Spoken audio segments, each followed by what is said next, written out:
Working-level talks between Pyongyang and Washington may not happen, according to certain reports. According to a U.S. official, the North has not responded to proposals to reschedule other high-level talks that need to happen first, but have been postponed.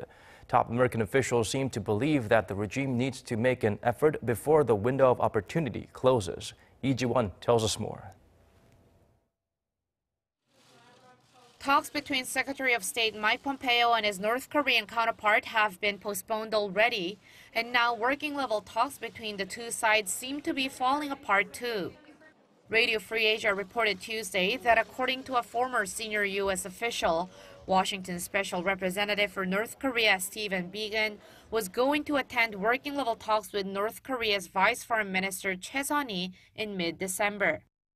The former official said that Biegun had even cleared out his schedule the second week of December for that meeting, amid hopes that the high-level talks between Secretary Pompeo and his North Korean counterpart would be rescheduled to sometime in late November.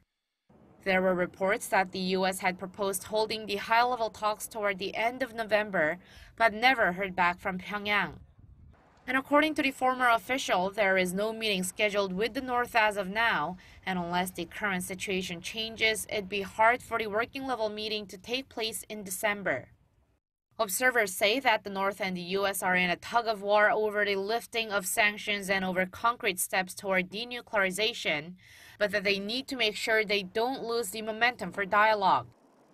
The Seoul-based paper Jungang-ilbo reported Wednesday that in a meeting with his South Korean counterpart earlier this month, Biegun said the window of opportunity for the nuclear talks is closing if the North continues to be ambiguous, referring to Pyongyang's silence about rescheduling the high-level talks.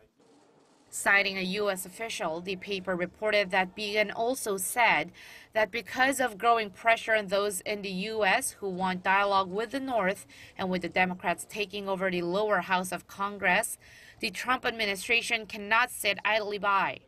The administration has been emphasizing how there is no time frame for North Korea's denuclearization, but watchers say Biegun seems to hint that dragging out the negotiations won't do any good.